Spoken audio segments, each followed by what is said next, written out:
मंदिरों के दरवाजे बंद हो गए, पर यहाँ नहीं हुए। गुरुद्वारे के दरवाजे हमेशा खुले हैं और हमेशा खुले रहेंगे। वो गुरु गोविंद सिंह जी की देन है। क्या ये जो बात आज है। जीवन है, जो लाइफ बची हुई है, गुरु गोविंद सिंह की देन है। हम लोग हिंदू रक्षा दल के योद्धा, उनको मुंह तोड़ जवाब देने का काम, उनके पिछवाड़े करने का काम। के 4 दरवाजे हैं गुरुद्वारे के, वो कभी बंद नहीं हो सकते, वो कभी बंद नहीं हो सकते। वो ना धर्म पूछेंगे। जंतर मंतर के प्रोटेस्ट पे एक तरफ तो सिख कौम साथ में खड़ी हुई है, जो कि पूरा भरोसा दे रही है कि वो उनके साथ खड़े हुए हैं। साथ में आने वाले समय में भी अगर जो स्टूडेंट्स हैं, अगर उनको कोई भी जरूरत पड़ती है, चाहे खाने की हो चाहे रहने की हो, तो सिख कौम ने पूरा भरोसा जताया है कि वो लोग उनके सामने आ सकते हैं, मदद ले सकते हैं और आराम से अपना जो प्रोटेस्ट है उसे कंटिन्यू कर सकते हैं। द्वारे ही आपके लिए खुले नहीं है, हर सिख का घर आपके लिए खुला है। आप रह सकते हो, खाना खा सकते हो, दुआ दारू कर सकते हो। हर पंजाबी का घर, आप जो दिल्ली में रहते हैं उनके लिए खुला है, और वो घर किसी और का नहीं, वो सब आपका घर है। आपको अपने घर में हम निमंत्रण देते हैं, हर बात करते हैं। मैं फिर अंत में ये कहना चाहता हूं कि आपका सारा एजिटेशन हिंसा में बिल्कुल नहीं बदलना चाहिए। अहिंसा परमो धर्म है और आपने अपने धर्म का पालन करना है। कोई कानून अपने हाथ में नहीं लेना है, सिर्फ यही लेना है कि जब तक आपकी मांगे ना मानी जाए आप बिल्कुल नहीं उठोगे, शांतिपूर्वक रहोगे। भूल चूक की माफी।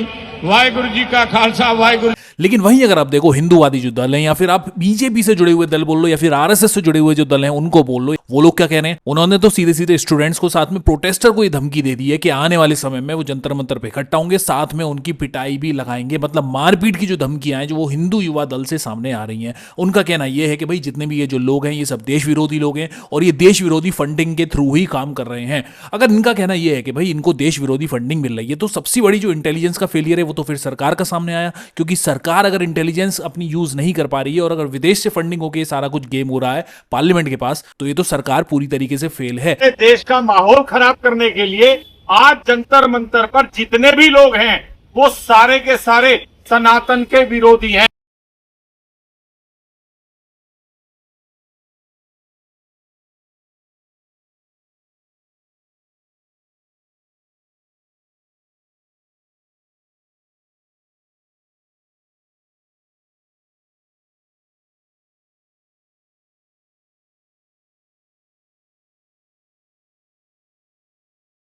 आज मैं पूरे देश के धर्म योद्धाओं से और अपने हिंदू रक्षा दल के योद्धाओं से एक बात कहनी चाहता हूं। आज उनको ठीक करने का काम, उनको मुंह तोड़ जवाब देने का काम, उनके पिछवाड़े करने का काम अब हो गया है। हिंदू रक्षा दल ने आह्वान कर दिया है कि हम इतवार में 26 तारीख को दोपहर 12 बजे जंतर मंतर पहुंच रहे हैं। हम अपनी पुलिस का मनोबल नहीं टूटने देंगे, हम अपनी सेना का मनोबल नहीं टूटने देंगे, और आप लोग पूरी ताकत के साथ। लेकिन वहीं अगर आप देखो सिख कौम जिस तरीके से सामने आई है, मतलब जो स्टूडेंट्स हैं उनके अंदर भी इतना ज्यादा जोश भर गया है कि वो लोग जो मदद करने वाले हैं, जो बहुत सारी ऐसी सिख फाउंडेशन है जो उनके लिए मदद कर रही है, उनको अपने कंधों पे बिठा रही है, उनको गुलाब के फूल दे रही है, उनको इस लेवल पर रिस्पेक्ट दी जा रही है जो उनको पहले से मिलनी चाहिए।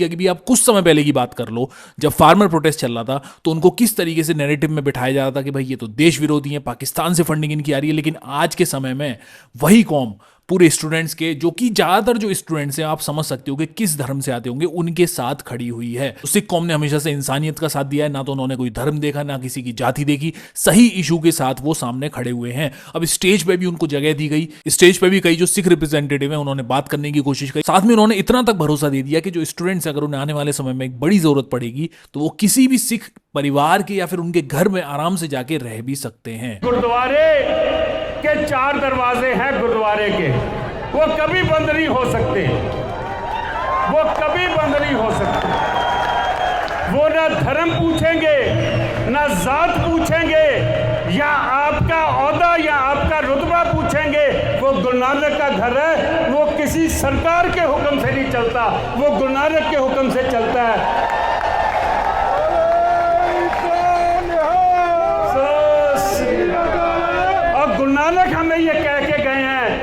जब निशान साहब को देख के कोई भी इंसान गुरु घर में आएगा, उसकी जान की, उसकी माल की हिफाजत करनी, उसे अगर भूख है तो राशन दे, उसको खाना लंगर देना, अगर उसको तकलीफ है, कोई मेडिकल दिक्कत है तो उसका इलाज करना, ये हमारे को गुरु नानक हुक्म करके गए हैं। हम किसी पे एहसान नहीं कर रहे, ये हमारी ड्यूटी है। और कहीं भी किसी सिख का घर नजर आ जाए, अगर तकलीफ में है, गुरुद्वारा छोड़िए, आप पगड़ी देख के उसके घर में घुस जाइए, आपकी वो मदद करेगा।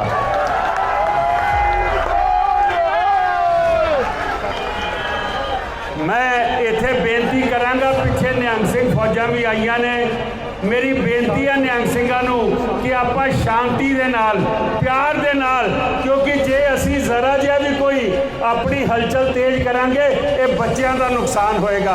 ਅਸੀਂ ਬੱਚਿਆਂ ਦਾ ਨੁਕਸਾਨ ਨਹੀਂ ਕਰਨਾ। ਇਹ ਬੱਚਿਆਂ ਦੀ ਤਾਕਤ ਹੈ ਜਿਹੜੀ ਸਰਕਾਰਾਂ ਨੂੰ ਸਬਕ ਸਿਖਾ ਸਕਦੀ ਹੈ, ਅਸੀਂ ਤੁਸੀਂ ਨਹੀਂ ਸਿਖਾ ਸਕਦੇ। मैं एक बारी जकारा छटांगा भले सोनियाल दा, हथ खड़े करके जवाब देना सारिया ने, ताकि ये गूंगी पैरी सरकार नू मैसेज जावे, भले सोनियाल।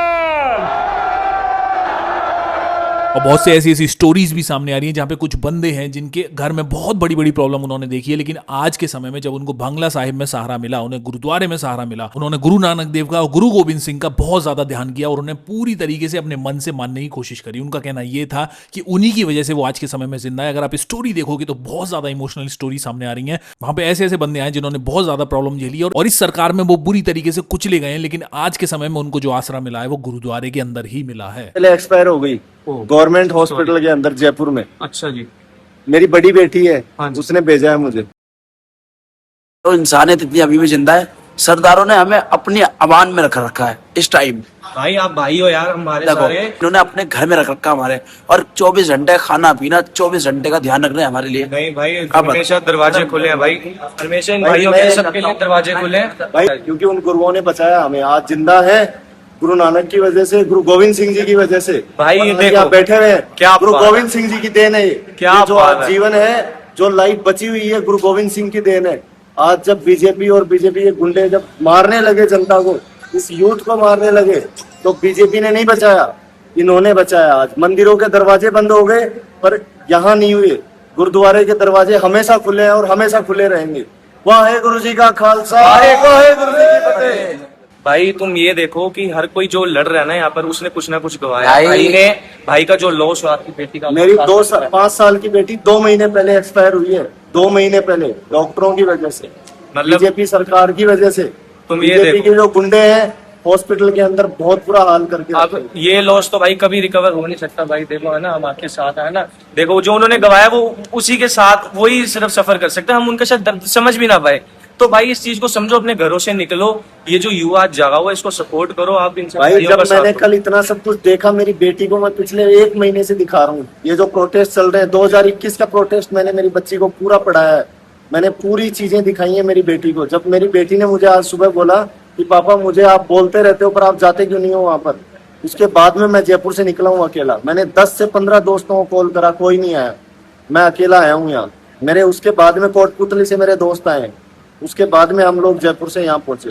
भाई देखो, तो जी वीडियोस तो बहुत सारे सामने आ रहे हैं, लेकिन पुलिस वालों के भी वीडियोस सामने आ रहे हैं। पुलिस वालों के भी आंसू निकल चुके हैं। वैसे ये गलत है भाई, कोई भी अराजकता नहीं होनी चाहिए, कोई भी वायलेंस नहीं होना चाहिए, लेकिन पुलिस वालों के संग जो हड़शड़ हुआ है उसके भी वीडियो सोशल मीडिया पे बहुत तेजी से वायरल हो रहे हैं।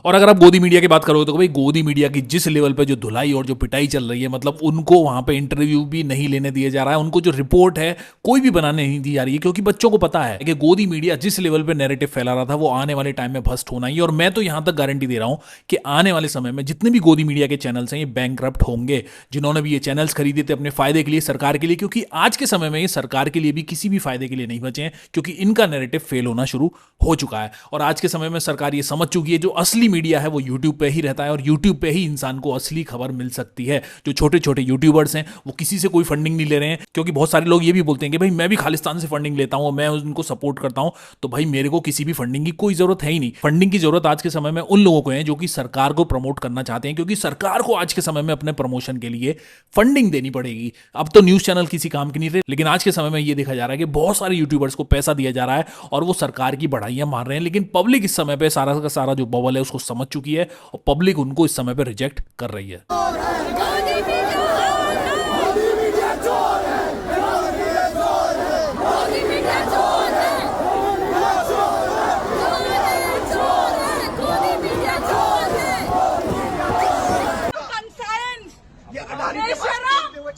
पैसों पे बिके हुए काम ही कर रहे ना। अब अपना काम करो ना, अब अपना काम करो ना। बिक गए। अच्छा लगता है, ये अच्छा लगता है सुनने में बहुत। पता नहीं कैसे घर में आईने, पता नहीं कैसे अपना चेहरा आईने में देख पाते होंगे। चेहरा कैसे देख पाते हैं ये लोग, खुद का चेहरा काजी कैसे देख पाते हैं। मीडिया कर दूसरा माइक दिखा सर ने जी। तो इन लोगों को 1 महीना 15 दिन लगे जंतर मंतर पहुंचने में, और इन लोगों को ये सब नहीं दिखता। गोडी मीडिया को मणिपुर नहीं दिखता। मणिपुर तो गए नहीं 4 साल हो गए। बताओ, मणिपुर तो गए नहीं ये लोग। दिखाओ मैडम को, दिखाओ मैम मणिपुर के बारे में क्या बोलते हो आप? आगे से मणिपुर के बारे में 2 शब्द बता दीजिए। मणिपुर पे आपको क्या कहना? 3 साल से मत कीजिए सर, मैं अपना काम कर 3 साल से मणिपुर चल रहा है। पहले मणिपुर गया और मैं कब गया यहाँ पे? रुको मार्केटिंग कर देना, आप बता देना। मैं कब गया? मेरा एक और सारे लोग ये भी रूमर फैला रहे थे कि जो निहंग हैं उनकी वहां पे जो प्रोटेस्टर है उनसे कुछ भिड़ंत हो गई थी और भिड़ंत की वजह से दोनों के बीच में अनबन हो गई है, कुछ मारपीट वगैरह हुई है। लेकिन मैं ये बता दूं वहां पे कुछ बात विवाद हो गया था। बात विवाद इस चक्कर में हुआ था कि जो दिल्ली पुलिस थी वो उनसे मदद मांग रही थी निहंगों से कि आप लोग कैसे भी भीड़ को कंट्रोल करके हमारी जो गाड़ियां उनको निकलवा दो। अगर वो गाड़ियां नहीं निकलेंगी तो वहां पे कुछ ना कुछ जो वायलेंस है वो हो सकती है। तो वो लोग दिल्ली पुलिस की मदद के लिए सामने आए और दिल्ली पुलिस ने उनके ऊपर भरोसा जताया। लेकिन जब वो वहां से गाड़ियां निकलवा रहे थे तो कुछ लोग उनके खिलाफ खड़े हुए थे, लेकिन बाद में उनको समझा दिया गया कि दिल्ली पुलिस की मदद करना बहुत ज्यादा जरूरी था, क्योंकि अगर उनकी गाड़ियां वहां पर फंसी रहती तो आने वाले समय में कुछ ना कुछ जो गड़बड़ है वो हो सकती थी। और इस समय पे बहुत सारे ऐसे सोशल मीडिया चैनल्स हैं, यूट्यूब पे भी ऐसे बहुत सारे यूट्यूबर्स हैं जो कि ऐसी अफवाह फैला रहे हैं। और न्यूज चैनल्स का तो यही है कि कैसे भी जो निहंग हैं और जो प्रोटेस्टर हैं उनके बीच में कुछ ऐसी न्यूज बना दो जो कि वायरल हो जाए और लोगों को ऐसा लगे कि भाई इन दोनों के बीच में अनबन हो चुकी है। लेकिन ऐसा कुछ भी नहीं है। जो निहंग है उन्होंने खुद आके सारी चीजें क्लियर करके बताया है। अभी पुलिस वाले पूरी रेडी थी, पुलिस वाले सारे रेडी थे, हेलमेट पहन के, डंडे पकड़ के, एयर गन्स पकड़ के, जिसमें से वो आंसू बम के गोले छोड़ते हैं, वो सब रेडी थे, एकदम रेडी थे। अच्छा ठीक है। हमारे जो थोड़े मतलब जो बड़े एज के हैं, हमारे में हम तो छोटे एज के हैं, जो बड़े एज के हैं 3-4 गए वो बातचीत करी उन्होंने कहा ठीक है तो एक काम करते हैं, हमारी 3-4 गाड़ियाँ यहाँ उस रेड लाइट से यहाँ तक बस पास करवा दो आप लोग शांतिपूर्वक। हम लोग जा रहे हैं, आप लोगों को यहाँ बैठना है बैठो, इससे आगे बढ़ना बढ़ जाओ। ये बात हुई। इतने में वहाँ पर बैरिकेड के पास एक स्विफ्ट पत्नी डिजायर है, उसके बोनेट में से धुआं निकलने लगे ऑटोमेटिकली। वहाँ न्यूज भी बन रही थी, वीडियो भी रिकॉर्ड हो रही थी। कई दिन से वहाँ पे सुनो मेरी पड़ी हुई है। हाँ, एकदम उसमें से वो धुआं निकला, उन्होंने एकदम बोनेट खोला, देखा अंदर आग लग गई। और वो गाड़ी है, हाँ, और वो गाड़ी है सीएनजी की, वो कुछ सेकंड में ब्लास्ट होने वाली थी। ठीक है, इस चक्कर में भीड़ को पीछे करा, पीछे होने के बजाय ये हमारे पे चढ़ रहे थे आगे, इसलिए फिर हमने थोड़ा डराया, थोड़ा पीछे करा इन्हें। फिर एक गाड़ी उधर से निकलवा दी, उस पर भी इन्होंने हाथापाई करी। एक गाड़ी ये निकली, अभी भी वहाँ 2-3 गाड़ी और खड़ी हुई, उन्हें भी। हाँ, तो अभी कोई लाठीचार्ज जैसी स्थिति नहीं कुछ नहीं हुई, हम खड़े हुए थे। अच्छा, 2 दिन से हम नहीं थे ना, पढ़ रही थी ना बच्चों को हमारे, हम अपनी जान पे खेल के ना वहाँ खड़े हुए थे, उनकी छातियों पे चढ़ गए। पुलिस वालों की इतनी मजाल नहीं थी, पुलिस वालों को अंदर से कंट्रोल रूम से मैं और मेरा भाई और ये जितने खड़े हुए यहाँ पर, हम सब मार रहे थे पीछे से। ठीक है, ये इनमें से कुछ थे सारे नहीं, तो उन्हें बचा के यहाँ तक लेके आए। इस चक्कर में जो जितनी भी प्रोटेस्ट की जितनी भी भीड़ थी वो उन पुलिस वालों के चक्कर में बाहर आ गई, वरना वो सुबह से अंदर बैठ के पीसफुल प्रोटेस्ट कर रही थी, कोई हल्ला गुल्ला नहीं हुआ। मैं सुबह लेकिन इन सब के बीच मोदी जी सामने आ चुके हैं। मोदी जी ने अपना 2.5 से 3 मिनट का एक वीडियो बनाया, वीडियो भी फ्रंट कैमरे से बनाया, जिसमें वो काफी चीजें समझाने की कोशिश कर रहे हैं कि भाई वो इसके ऊपर कुछ ना कुछ जो पॉलिसी है वो बनाएंगे। अब देखना होगा पब्लिक उनसे इंप्रेस होती है नहीं होती है। लेकिन मोदी जी की जो तारीफें अभी भी प्रोटेस्ट के अंदर हो रही है, बहुत सारे जो बच्चे हैं उनके ऊपर कुछ ना कुछ जो अच्छी कविताएं हैं वो लिख रहे हैं, उनके बारे में बढ़िया जो बातें हैं वो लिख रहे हैं। आप देखो, आपको सब कुछ समझ में आ जाएगा कि कितनी तारीफें चल रही हैं मोदी जी की प्रोटेस्ट में।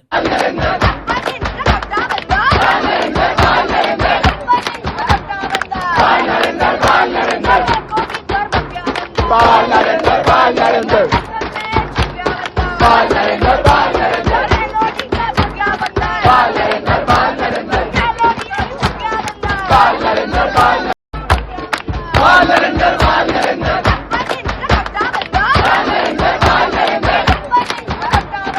आप लोग की क्या राय इस चीज के बारे में, आप लोग ऐसा सब लोग कमेंट बॉक्स में लिख के मेरे को जरूर बताना। चैनल को सब्सक्राइब नहीं किया तो चैनल को सब्सक्राइब जरूर कर लेना, वीडियो को लाइक जरूर कर लेना, वीडियो को शेयर जरूर कर लेना। आप लोगों को अच्छा लगे तो मैं मिलता हूँ जल्दी नई वीडियो में नई अपडेट के साथ। सी यू गाइस।